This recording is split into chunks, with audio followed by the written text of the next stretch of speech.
COVID's a pandemic, and 40% of patients who have died from COVID, unfortunately, had type 2 or diabetes, just plain diabetes, like type 1 and type 2.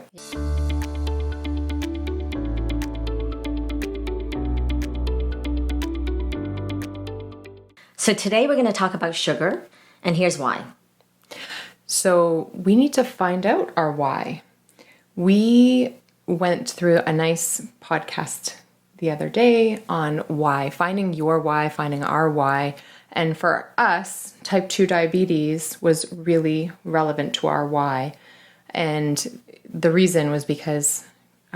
What's in our family history? Right. Family history, personal history. I have polycystic ovary syndrome, which is a condition driven by insulin resistance, and sugar causes type 2 diabetes, and insulin resistance leads to type 2 diabetes. So by us being aware and by you being aware of sugar, if you have polycystic ovary syndrome or a risk, a family or a personal risk for type 2 diabetes, understanding where sugar is in our foods, because it's everywhere. It is. And, the thing is that, too, like, you may not even have a family history of diabetes, yet we know, in Canada at least, 1 in 3 are pre-diabetic. Correct. So that's insane. Yeah, and more relevant to even today. So if you are not motivated, perhaps by personal history or family history of type 2 diabetes, these are interesting statistics. So apparently 40% of deaths related to COVID were in people who have diabetes. That's right. And which is,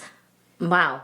Right? Like, yeah, it's so prevalent. So it's not just about diabetes. It's like totally current in our state of the world. And, everyone's fearing about diabetes. Sorry, not diabetes, the COVID virus. Should be. Right, both. Yes. Right, you're right. Yeah. But the point is, okay, and actually, let's not cause more alarm. So No. here's the thing about diabetes. It's not like your risk, your ability to contract the COVID virus is not increased.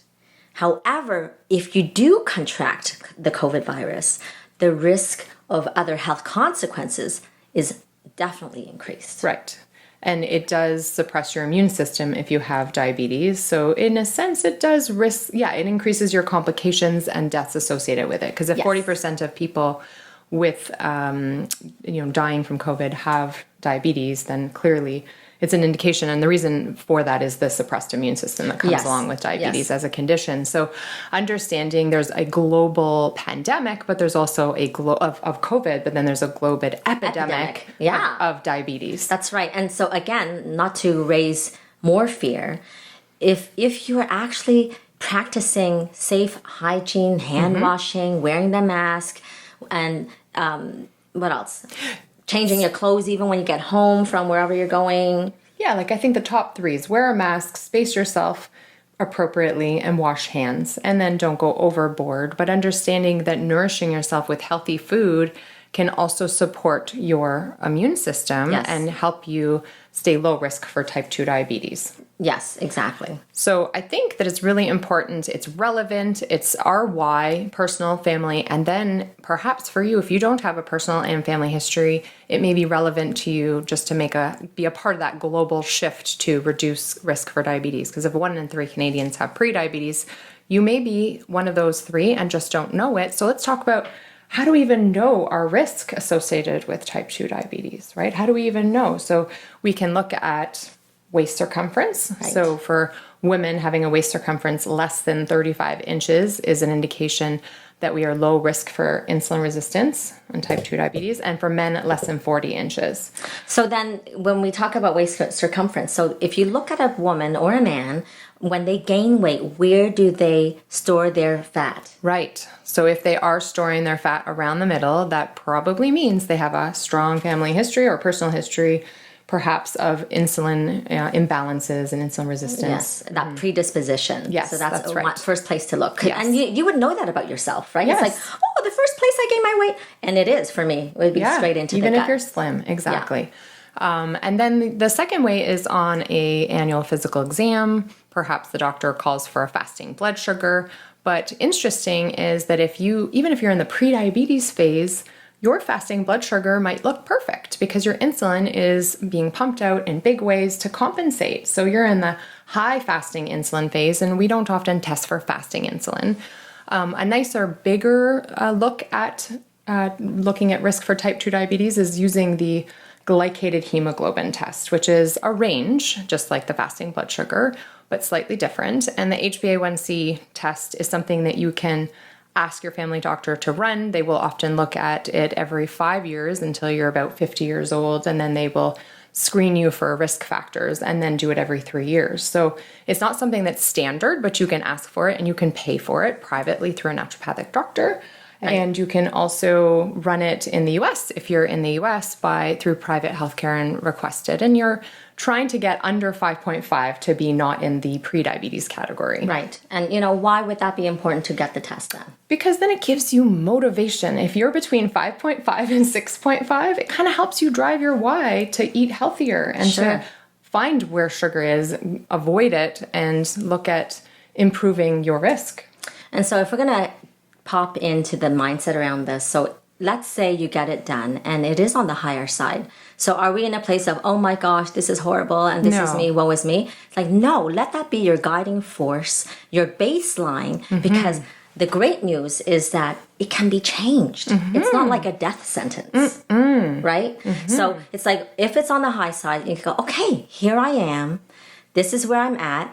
And now I can look at tools and strategies and let's make it go down. Yeah, right? Let's dive in. Let's teach. Let's teach. Let's look at some Lucky Charms. So you got lucky. You're watching this today, and so we're going to educate you. Where do you find sugar? Sometimes it's hidden. Sometimes it's obvious. I think a lot of us and you know that Lucky Charms are loaded with sugar, and what's really helpful is educating yourself so you can then educate your children if you have.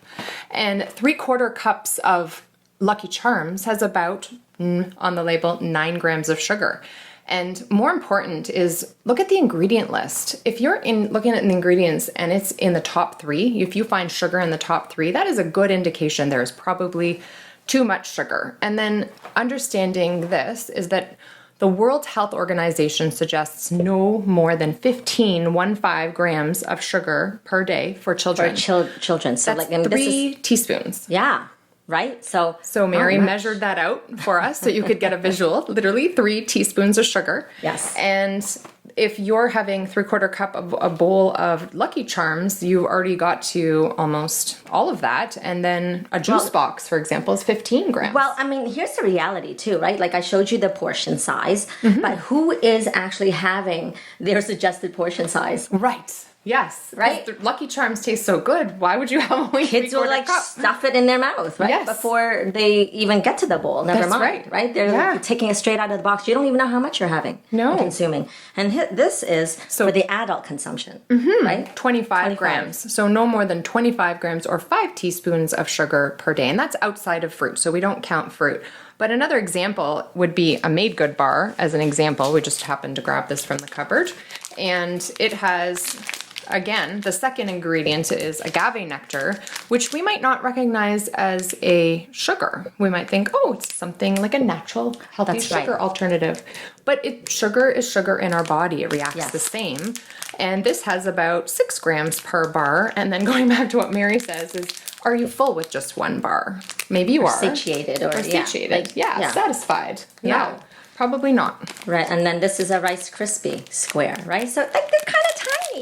So I can see people grabbing more than one. Right, especially when you have a sugar addiction, which we can kind of guide you out of. And 1 little bar is 8 grams. So yeah, and that's tiny. So 8 grams of sugar. So really important to educate your kids. And it's so cute because honestly, I'm not trying to be too strict or too harsh. This is such an important topic with children, but I have educated and we work on educating our children, my husband and I.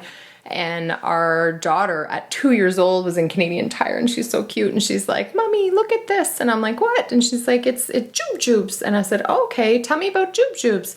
Jube Jubes are bad for your teeth, she said. And I was like, wow, I great do. too. That's awesome. I know. Yeah. So I thought that was an easy way to introduce it. But then I also educate our son and on the actual numbers, because when he picks up a bar, like when we're in a grocery store and you're on the way out, there are chocolate bars everywhere. Oh, yeah. And, you know, if you go to the store hungry, or if you don't feed your kids and they're looking and they're like, mommy, can I have this? Right, yeah, because they want their snack, right? Yeah. So yeah. that's the first place you want to go. Something that's so easy, Right. pre-packaged, so you can just grab it and go. But if you show them and you say, look, they can read, it's teaching them math and it's also teaching them numbers. And so my son now picks up a bar and says, Mommy, this has 20 grams of sugar. That's too much. And he puts it back down, which is honestly, I had no idea that what kind of impact you can have. That's amazing. Something so small. Well, so here's the deal, guys. I know most people are not like Dr. Tanya here.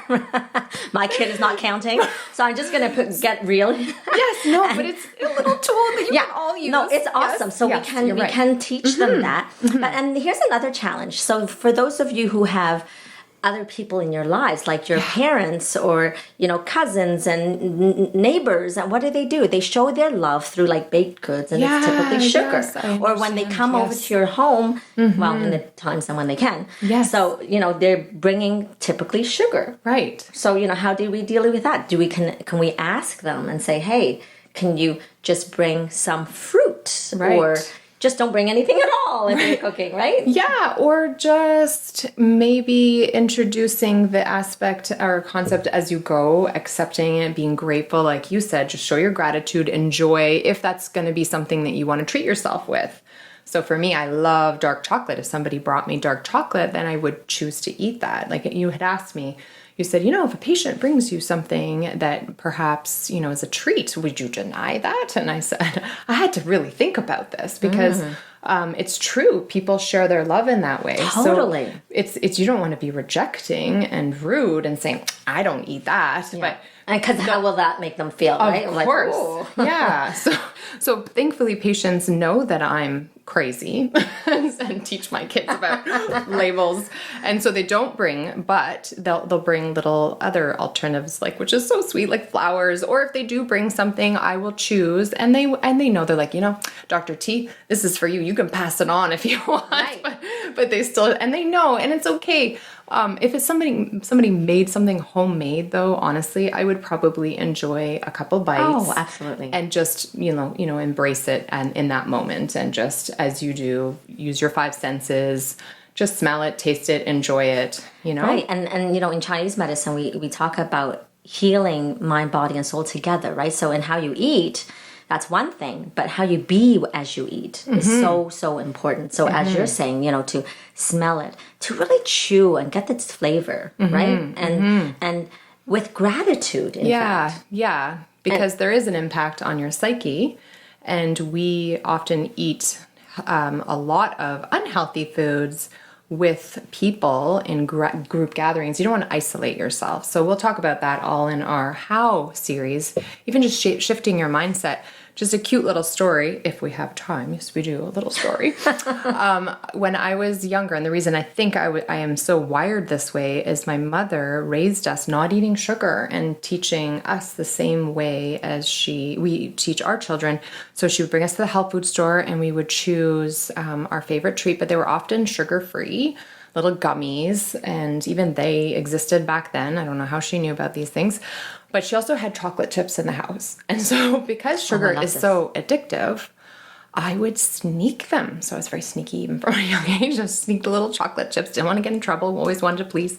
So I grabbed chocolate chips little bit by bit. But I guess the bag just started to, get lower and lower. And then... Doesn't fool mama. No they way. They do have eyes in the back of their head. And so then she left a whole bowl of chocolate chips on the dinner table for me for dinner. And I said, well, where's my dinner, Mom? As everybody else's plates were sitting there filled with food. And I said, where's my dinner? She said, that's your dinner. You've been enjoying the chocolate chips, Tanya. And I said, oh, but I want dinner. And then I cried. And she said, it's okay. You can have your chocolate chips, but you can't take them. You can steal them. We can enjoy them together. So it wasn't like she was restrictive. She just wanted to make sure that I wasn't stealing them. But it taught me a lesson that with my children, I don't want to be as restrictive. So although I educate, I also want them to know that we can enjoy it together. So it is finding that balance. Yes, absolutely. Yeah. So for me, there was no real restriction, but quite frankly, in an Asian culture, there was not as much focus on like dessert as a treat after dinner. We would have oranges, which, Yes. by the way, is Oh, actually good for interesting. digestion. It is, And yet, having the access to more Western modernized food now, and we see this in China, there's a higher prevalence of diabetes as well because now there's this influx of these overly processed foods. Western foods, right? Yeah.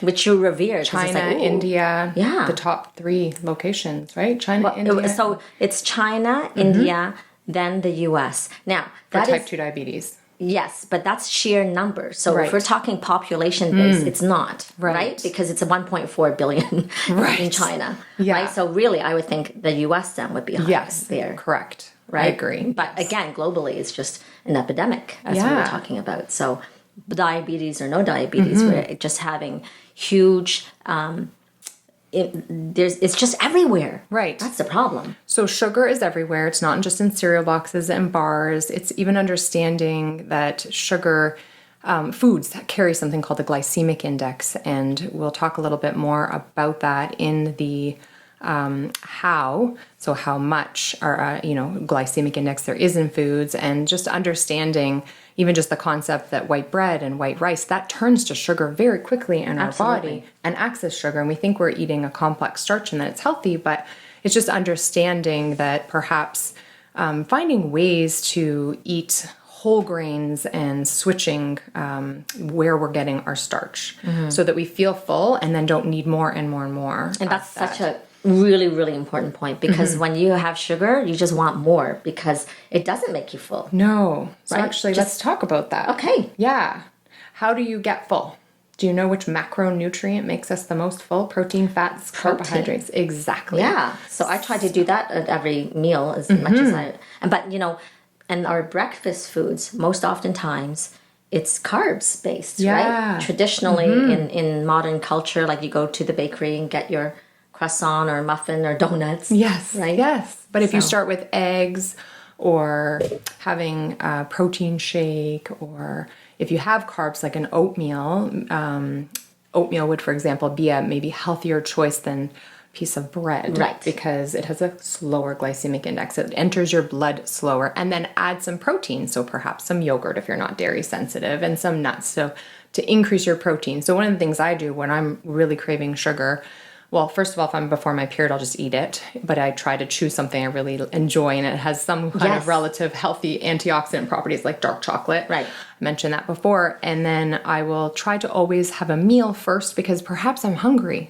Just look at, I want chocolate, but is it that I'm just hungry perhaps? And then I'll have a complete meal, make sure I have protein in it, feel full first. And then if I still want it, then I'll have it. Right. That's a great tip. And what I do that, but I also make sure I hydrate because sometimes there's mixed signals and you're actually dehydrated and you turn to food instead. Right. Right? Or satisfy with fruit, as you Fruit, said. yes. Because maybe you're just craving fruits. You haven't had enough fruit for the day, so you just want some sugar.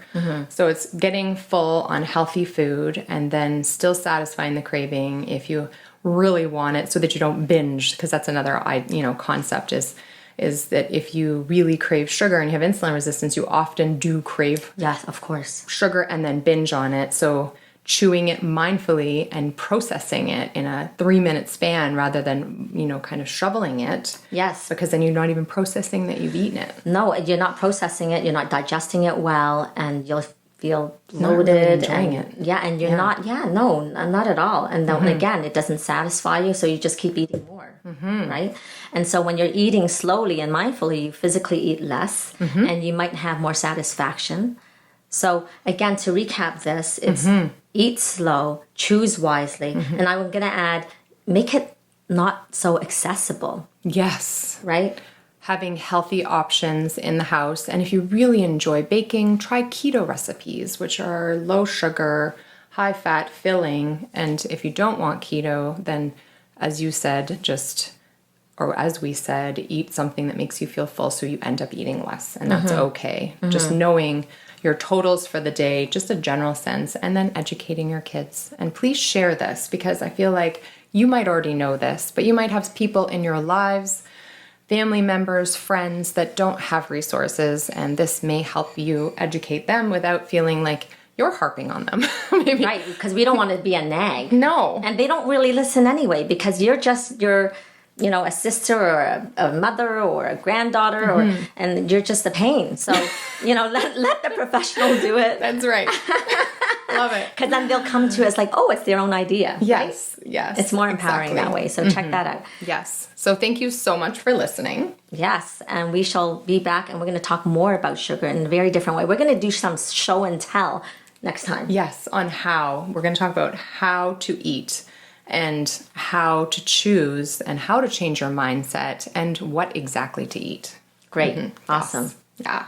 So one of the things that we talk about at the end of every episode is how to fill your teacup. And part of the reason we do that is so that we create positive associations, not just around food, but around finding our happiness outside of food. So what did you do this morning to fill up your teacup? Anything? Or recently? Doesn't even have to be this morning.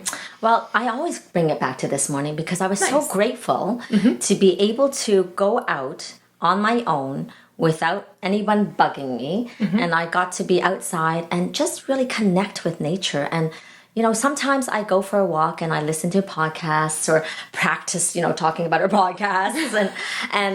But today I thought, you know what? I'm just going to spend a moment and listen and totally be there and present and listen to the sound of the birds, listening to the leaves rustling in the air. Like, it was just a beautiful experience. So that totally filled my teacup, right? Oh, nice. Yeah. How about so you? I didn't get out for a walk, but it's so funny that you're talking about being present. I woke up this morning and I was, my daughter had climbed into bed with me, and I just lay there and I stared at her and I pet her face and just was super present. And I just had all these like warm feelings and just so grateful for her because, as you know, I went through fertility.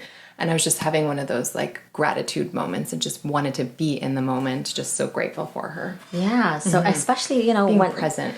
so great because often we take our lives for granted, and we know both Tanya and I had long infertility struggles. So we can actually look at our child and say, wow, be present. Yeah. So, and for those of you who do not have children and are currently struggling, just know that oftentimes when you see someone with a child, there might be a story behind their happiness, and look at it as a source of hope rather than personal failure. I agree. Right? Yeah, absolutely. And that is sometimes a challenging thing to do and a great message. Thank you. Okay, till next time. Take care. Thank you for joining us. Click subscribe, like, and share. Please comment and suggest topics you want us to cover. Until next time, ask yourself, how are you going to embrace you first today? For more podcasts, check out embraceyoufirst.com. And follow us on Instagram, Facebook, and YouTube.